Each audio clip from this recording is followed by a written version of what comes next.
So I want to make something clear because I can see my death coming. I can see it.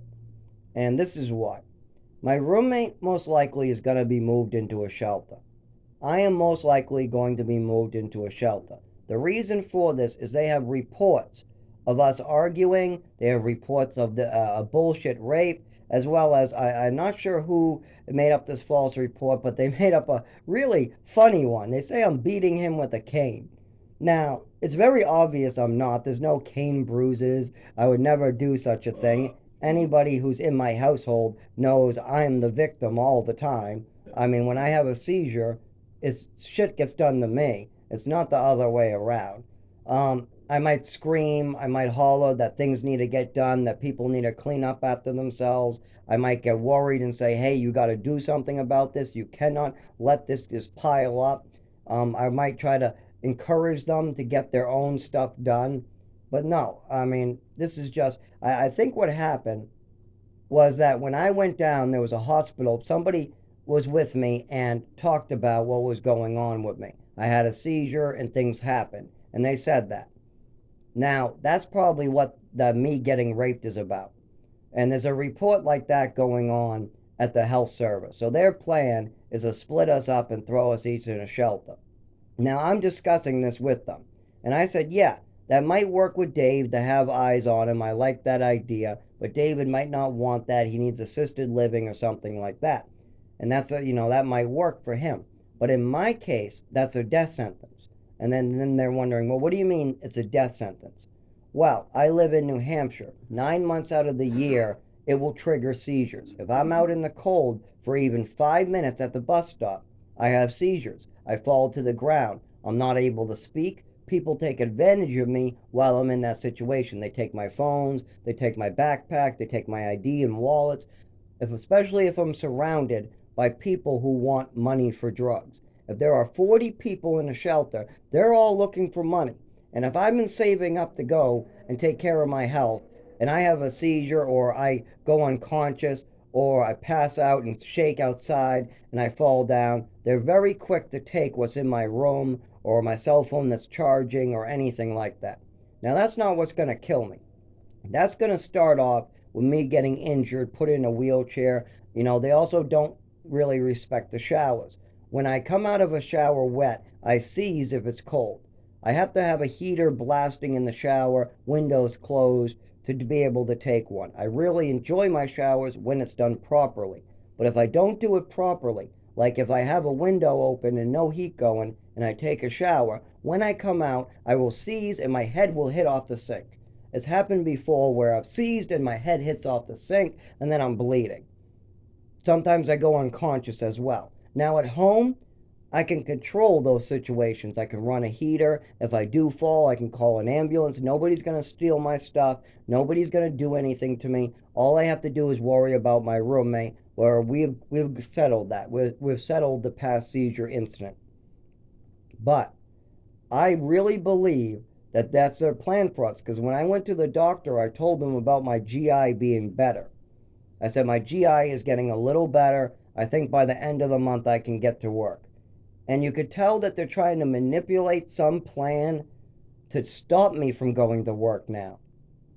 They are. It's very clear that they're doing something behind the scenes. Now, I also gave permission for Department of Health and Human Services to talk to my doctors.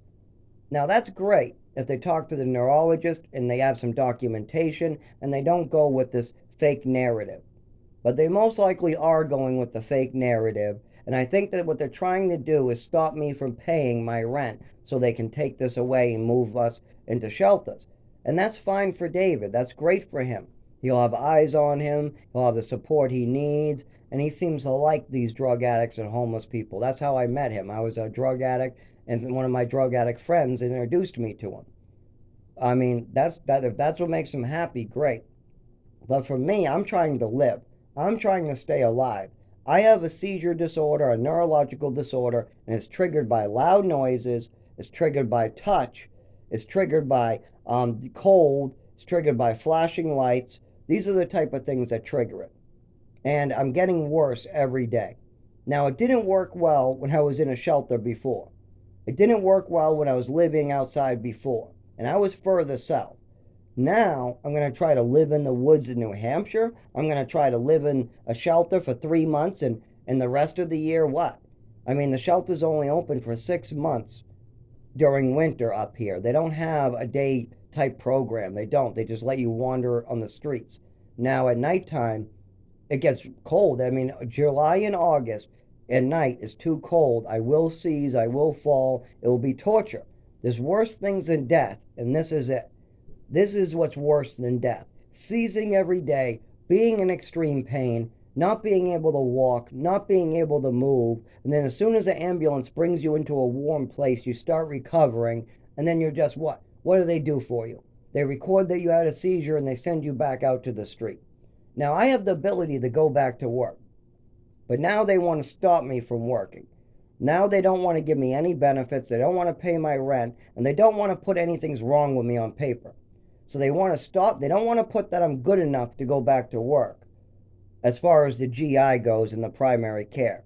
So at first they didn't want to write me a note saying I could leave work. Now they don't want to allow me back to work. And I'm calling the neurologist to give him two choices. Either you tell me that something's wrong with me and put it on paper so I can use that to help myself, or you say that I'm working on something with Zachary, but he's okay to return back to work so I can get enough money to survive. I work hard. Within 3 months, I can come up with $5,000 to survive. But if they don't allow me to work, and they don't allow me to collect Social Security, and they don't allow me to do anything, then I'm just going to seize outside constantly, being in the most torture that any person could ever experience. I'm talking about severe pain with no way out. And if I'm living in the woods, or if I'm in a situation where I'm seizing for 3 days on end and the temperature's dropping to 20 below, I am going to die from exposure. But that is a painful death, and sometimes you come back from it. Sometimes people find you, they scrape you off the ground, and then they send you to the hospital. They shock your heart back. They warm you up with special warming pads. They put like food next to you. They tell you to eat, and then they release you. I don't want to have to do that every week. Freeze to death, somebody saves my life, and then they put me right back in that situation. Then I have a seizure, I hit my head, I bleed all over the place. They bring me to the hospital, I'm unconscious, I come back to life. They tell me I had a seizure, and then they put me right back in that situation. Then I spend 3 days seizing in the woods. My body temperature goes down, and I go unconscious from the cold while shaking, while being in extreme pain, while vomiting in pain. Then maybe I crawl my way out after a couple days if it warms up to like 50 or 60. And then I get to the hospital, and then they give me Ativan, they warm me up. I get a little better, they send me out. Then I seize again. I end up in extreme pain, and I don't treat myself anymore. I'm not willing to treat myself. I'm not willing to do drugs. The doctors have to do it. The doctors have to diagnose me. But I think that they're just gonna fuck me. They're gonna kill me. They're gonna try to kill me. They are. They're gonna give me a death sentence. That's what's gonna happen. They're gonna try to put us both in a shelter because I don't have proper documentation. They probably think that this is some Social Security scam, just like my mother tried to do. That's probably what they think. They probably think that this is some Social Security scam, and that's it. And then they're just gonna test me out and kill me. They already tested me out on the streets. This is very real. There's been plenty of seizures. There's been plenty of head injuries. There's been plenty of freezing solid. There's been plenty of this already. I spent years going in and out of the emergency room for head injuries, seizures, freezing to death, all different types of things, as well as there was a lot of alcohol abuse so I could try to control the seizures a little bit. There was a lot of drug abuse too to try to control the seizures. But this time I'm not willing to do that. So I'm just gonna die. Or when I'm freezing to death and this continues for a month or two, then I can get a rope, put it over a fucking tree, put it around my neck, and hop off a branch. That might be quicker than dying the slow, painful death. But I want to live and help people. There's no reason to put me through this. And my family is allowing this treatment on me. They allowed it when I was a child. They allowed it all the time with my mother. When I was homeless and a teenager, they allowed it then. When I was seizing and found frozen, I don't even remember them answering the emergency phone call. When they found me frozen, or when I was losing my toes, I went in the emergency 3 times. This was a different incident. When they found me frozen to death, they actually said I died for a minute and my heart stopped, and they brought me back. I don't know if it's true or not, but that's what they told me. And my body temperature on the paperwork was like 74, and they found alcohol in my system, and then they released me. I was found frozen to death. They also found me with a head injury that day, because what happened is I was drinking, I seized, lost balance from the seize, I hit my head, and then I went unconscious and froze to death. That's what happened, and then they brought me back. Well, there was another time where I couldn't afford boots, and they told me they were going to cut off my toes. I went back to emergency 3 times. My toes were turning purple. At first they were pink, then they were like a bluish, reddish pink, and then they were started turning a deeper, darker color. And at that point, they said if I came back a 4th time, they probably have to remove my toes. That was messed up. This is messed up stuff. And now my GI is getting better. I want to go back to work. I want to fix this neurological disorder and pay taxes. That's it. I want to get treated for the neurological disorder I have. I can manage my anxiety. I can manage my PTSD. I can manage my ADHD. But I cannot manage having seizures and shakes and not being able to control my body. That's a big problem. And if I'm outside in the cold and they're trying to trigger this every frickin' day, I'm not going to do well. I vomit. My stomach can't handle food when I'm seizing like this. If I drink cold water, it causes me to shake and seize. If I eat anything cold in a large amount, I can feel it. My stomach does not like it because my nervous system does not like it. And if I'm out trying to live in this, I mean, I can spend maybe 5 to 10 minutes waiting for the bus right now during winter to get to work. I wait like 5 to 10 minutes, but when I try to push it to 10, I do seize. I get tears, my heart beats out of control, my body's shaking, my legs, I have to be sitting, or I'll be sitting down on the ground in the snow, and then after that, I'll start seizing and going unconscious. And then the bus just goes past me. I have to wait for somebody to call an ambulance or wait until I make consciousness again and hope I can get back someplace warm and crawl myself into warmth. This is going to be an everyday occurrence now. I believe that their plan is to put David in a shelter and me in a separate shelter and see what happens. But what's going to happen is I'm going to wind up dead. I'm going to wind up tortured and dead because of what my mother did to me. And that's messed up. I'm still paying for my mother's sins, and it's going to hurt me. It's already hurt me for 25 years.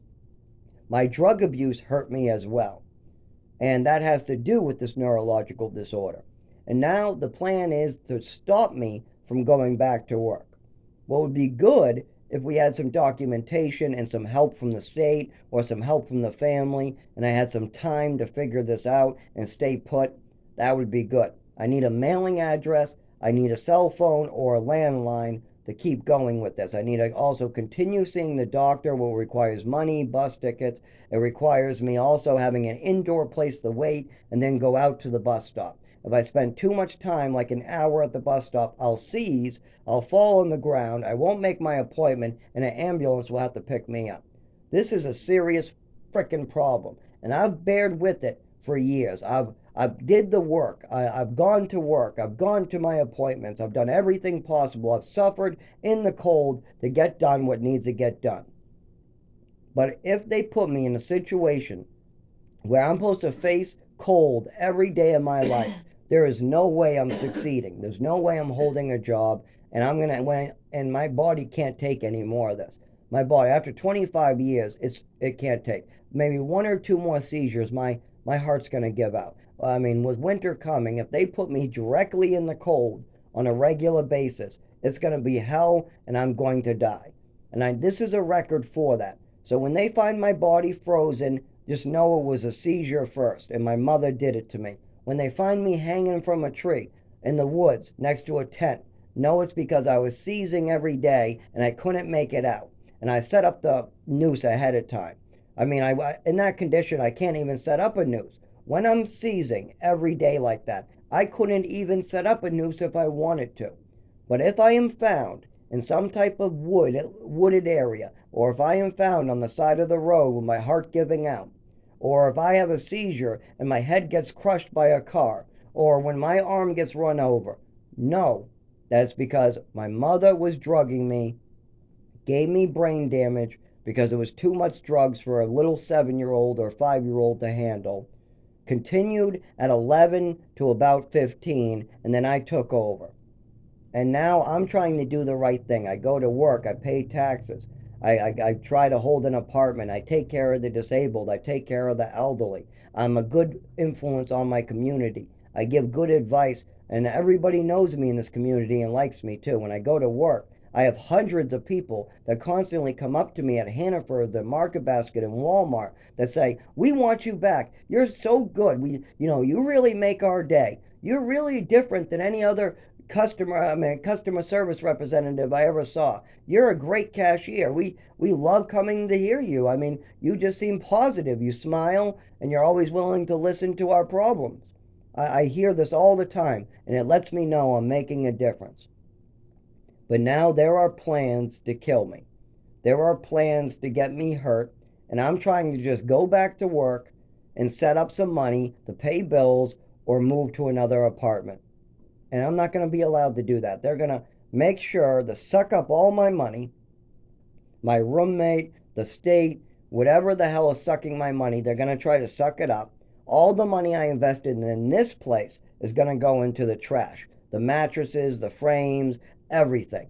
All the home line that my roommate pays, the phone I have away in the closet, the cell phones will be stolen. So all 5 cell phones I paid for. I mean, I've invested like $500 a year in cell phones, and that's not even including the bills.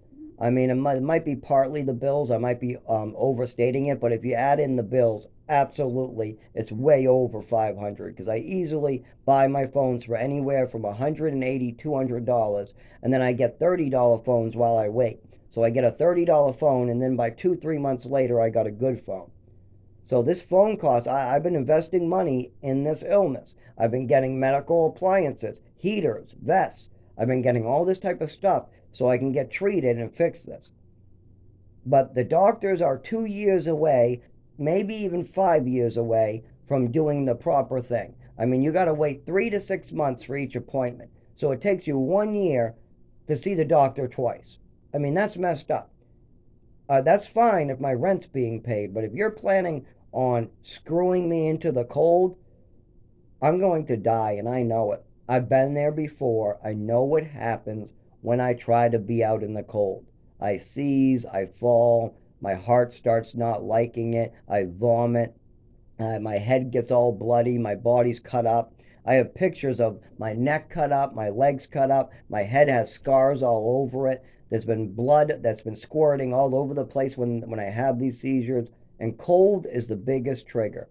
And there's records of this. I've been talking to the doctors about this cold, how it's very painful for me, and how it causes this lightning like sensation. And I didn't even know to call it seizures until about 8, 9 years ago. Then finally, somebody told me they're called seizures. I said, "Oh, well, I've experienced these several times. I experienced one in Lynn when I first moved up there. I had no clue what happened. I just fell on the floor, shook a little bit, then I went unconscious. When I woke up, I tried to get on the couch. I shook some more, and then I ended up on the floor unconscious. Then I tried one more time to get on the couch, and I got up on there, but then I seized so hard, my knee and my head was banging against the wooden rods in the back. Now, this couch had no back cushions. It was just given to me when I moved into this Lynn apartment. And because it had no back cushions, it had 3 wooden boards in the back. And when I had this seizure on the couch, my head and my legs were slamming against the wood. And I had no idea what to call that. I had no doctor. I had no ID. My family wasn't exactly seeing me or talking to me. And my Vinfin worker told me she didn't know what that meant. So I exactly don't have a chance if they take away my apartment where there's heat. I need a place to go where it's warm. And if I don't have money, Dunkin' Donuts is not it. There is nowhere for me to live. And I'm losing the ability to walk during these seizures too. So what am I supposed to do? Crawl on the sidewalk in the snow? I can't be crawling around town. No, they're going to leave me there. I'm going to pass out. They'll find me frozen. Then they'll release me. Then they'll find me frozen or I'll pass out. And the only option is to do drugs so I can move or just die. I don't like those options, and this is torture. There are worse things than death, and this is it. So if I'm being tortured by my mother's decisions, I need I need to come up with a solution. And death is a solution. There are worse things. If you are being tortured by the Spanish Inquisition, if they are torturing you, you'll beg for death. And I will beg. If somebody wants to come over and blow my brains out if this is happening, I will literally beg them to do so. This is the worst type of torture you can ever feel in your body. And my body can't take very much more. That is why I am going back to work at the end of the month. But if my doctor does not clear me, now I'm only out of work because of the GI. The seizure disorder, yes, I got to work on. But I told them I am willing to go to work even though I'll get hurt again and have a seizure eventually. But it's better to have a seizure once every 6 months to a year than having one every 3 days and having nobody around to help you. It's much better to be home and be able to call 911. It's much better to be at work where a customer gets me an ambulance. But if I'm out in the woods, if I'm out walking on the sidewalk, I'm just going to get robbed. They'll scrape me up. They'll send me to an emergency room maybe after I'm dead or maybe after my condition is worsening. And then they're just going to release me again. It's a lot different than trying to do it the right way. And if this happens, just know that I tried my best. I'm doing the right thing. But doing the right thing does not always work out. Sometimes you get hurt doing the right thing. I found that out the hard way. When you do the right thing, when you do the honest thing, when you try to help people, when you try to go to work, when you're trying to pay the bills, when you're trying to make sure the household is clean and organized and has everything it needs, like vacuums, mattresses, all that type of stuff. It doesn't always work out for you. Not everybody appreciates the hard work I put in, and I'm certainly not happy about being tortured. Now, right now, I'm only tortured when I'm in the cold. And right now, I have it set up where I can be indoors when I'm not working. And I also have it set up where I have a job so I can try to handle some of these financial issues that the doctors tell me I have to handle. When a doctor tells me to go someplace, I go there. When they need something like a birth certificate, I go there. And it costs a lot of money for somebody who doesn't drive. And keep in mind, I've held off on driving for 15 years. I have held off on driving for 15 years. Most people would say, stay in your car. You got a heater right there. I don't have that option. If I decide to drive, people will get hurt. They will. I know that is for sure. I cannot control my legs or arms on a regular basis. And if a cold breeze comes in the car window, or if the car is cold when I get in it, I will have an uptick in symptoms for sure. So that's dangerous. I don't want to put anybody else in danger. I would never do that.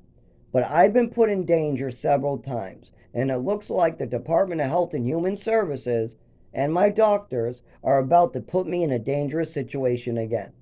I'm willing to go back to work at the end of the month or until this GI is healed, but I think we're getting there. I was able to clean the house this week and pick up a lot of messes that me and my roommate have created. I cleaned up all these crazy messes, some of which aren't mine. But it looks like all the hard work I'm doing to try to go back to work, to try to buy myself more time so the doctors can figure this out, is all going to be undone because somebody wants to just see what happens when they throw me in the woods. They want to break up Dave because he's a registered sex offender and they're worried about his safety and his mind going. Okay, that's him. That might work out for him. But me, I'm a whole different case. You have to listen to me and you got to go over medical records first. I can point you to the right medical records. If you go and look up the records at the hospital in Lowell, they should have hundreds of hospital visits. Mostly from drinking, from getting hit, from getting robbed, from having seizures, or freezing to death. Those were always what it had to do. I mean, there's no reason for somebody like me to have to suffer in this way. And as my death gets closer and closer, I don't get scared. I only am scared of the suffering, the torture. I'm not scared of dying. I'm scared of getting tortured for a week before I actually go. Because my body will take it for maybe a 3 days or 4 days where I'll wake up, seize, freeze, wake up, seize, freeze, wake up, seize, freeze. That will repeat, and then my heart will give out, or I'll freeze to death. And that's it. And I only can do this so many times, and every time they find my body and bring me back, I just get sent out to have it happen to me again. And this is really scary shit. This is scary motherfucking shit. I mean, I am going to be facing death soon, right in the face. And I'm going to have to try my best to just suffer in peace. And that's hard to do. It's hard to suffer, know what's causing it, and then not get any help or not have anybody give a fuck. That's very difficult. This has been going on for 25 years. People have seen my leg shake. They've seen me fall when fireworks went off at age 7 or 10. They've seen me shake my leg constantly. They heard me talk about it at the doctor about this night, how I lost the ability to walk, I lost the ability to see, I lost the ability to talk. Well, these are the same abilities I lose in the cold. This is the same feeling, the same neurological disorder that I've felt for 25 years. It's just getting worse. Most likely because I keep on going out in the cold and I keep on triggering it. The more I trigger this, the more I go out in the cold, the worse it is when I wake up. The more times that I go out in the cold and I trigger this condition, when I wake up at the hospital, it is way worse. Every single time. And I am really scared that's what I'm facing again. And there's no reason. I'm working hard. I'm holding a job. I'm paying. I'm supporting. I've supported two disabled individuals who don't know how to handle money properly or support one cheap household. This is the cheapest apartment in the town, by the way. It's not like we have an expensive apartment. We have an apartment for $950. That's it. It's not expensive. The rent, if somebody comes into this apartment, it will cost them $1,400, as well as most two bedrooms in this state are $2,000. So this is one of the cheapest places it is the cheapest place you can get. It's as cheap as a studio or a one bedroom anywhere in this town. It doesn't get cheaper than this. So this is probably the best bet until I move. Stay here, save money, move. Or I would be happy to move into some type of housing situation. If they moved me into housing, I would be very happy to continue working on my doctors, working with the job, making money. I'd be happy to keep on doing the right thing. But if you expect me to die and trigger my disorder on a regular basis, you are sadly mistaken. I am not going to suffer for months on end like that. 9 months to 11 months a year. At nighttime, it would be 12 months a year.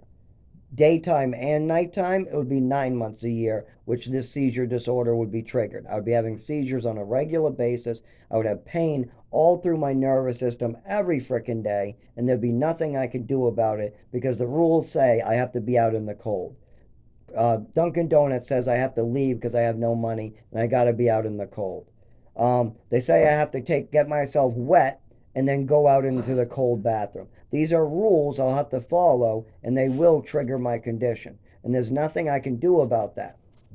And I need time. I've already spent 2 years working with a neurologist. I've already spent 6 years with a 5 years with a primary care. And before that, I was working towards getting an ID and getting a doctor. I was calling doctor's offices. I was going on waiting lists. I was trying to get an ID ready. I was going to Massachusetts to get a birth certificate, paying lots of money. I mean, lots of money. My friend brought me down the first time, but I had to go back several more times that cost me money. This is messed up stuff. And the fact that I am facing it now and they're not going to allow me to go back to work. It sounds like they're telling me I can't go back to work until I'm not having seizures or neurological activity. I've had this for 25 years. My neurological activity is not just stopping, that's not happening. So that means I'll be out of work for what? Until the doctor gives me a diagnosis? He's not giving me a diagnosis until he knows more. And I have to go in the hospital in November to be evaluated for 7 days, so it definitely won't be before that. So most likely, they're just going to move me into the shelter and trigger this on a regular basis. And my body can't take that again. I just cannot do it. And this time, I'm not treating it with anything. I'm not taking benzos, I'm not taking opiates, and I'm not taking any alcohol. I haven't had a drink in years. So what the hell am I supposed to do? Die. That's what I'm supposed to do. They want me to go and die. That's it. That's my only option. Go and have this triggered every day and die. I don't want that. I want to live. Is it okay that I want to live? Is it okay that Zachary wants to live? I want to live. Is that okay? Can I please live? All I need is heat. That's all. All I need to live is heat. I can work a job. I can make a living. I can help others. But I need heat. I cannot do below 50 without triggering my disorder. I cannot do loud noises for long periods of time. I cannot. I could not work someplace that had screeching loud noises all day long. That would trigger it as well. I even tried getting exercise and lifting to see if that was helping, but it wasn't. It wasn't really helping. My body felt a little better, but my neurological disorder was getting worse. I've tried doing a lot of things. I've worked very hard, and I'm going to continue working very hard. But the forces against me, I have a rich father. I have a mother who set up a whole fake Social Security case. I am having trouble collecting Social Security. When I go to work, I have seizures triggered, mostly at the bus stop or when I go outside. I have a lot stacked against me, as well as my addiction. I was an addict for a while, so I have that stacked against me, as well as I have no family or no friends to speak of. I got friends. Actually, I do got friends, but no like long-term friends. I was moved around through the whole country, so I never got to set up roots. And my biological family, I was kept from. It's not like I was brought to meet them or have a reconnection. No, they wanted me to drive and pick them up. There was only one allowed, too. I had three brothers, and only one of them I was allowed to pick one of three to bring. My parents said I could pick one of my three brothers to bring into the house. So I had to pick my favorite. That's kind of fucked up, too. So I have no real resources other than my own body. And they're about to take that away. They're about to take away my ability to use my body. And I'm not sure if I can handle having seizures and not being able to move every day again. I don't know how I'm going to handle that. Most likely by dying. I don't think I'm going to go back to drugs. There's nothing more I can do with the doctor but keep showing up. And they'll keep on grabbing me and scraping me and bringing me to the emergency room. So most likely I'll deal with that by just dying. I mean, by just seizing and getting run over or freezing to death or whatever the hell happens to me. That's what I'll have to deal with.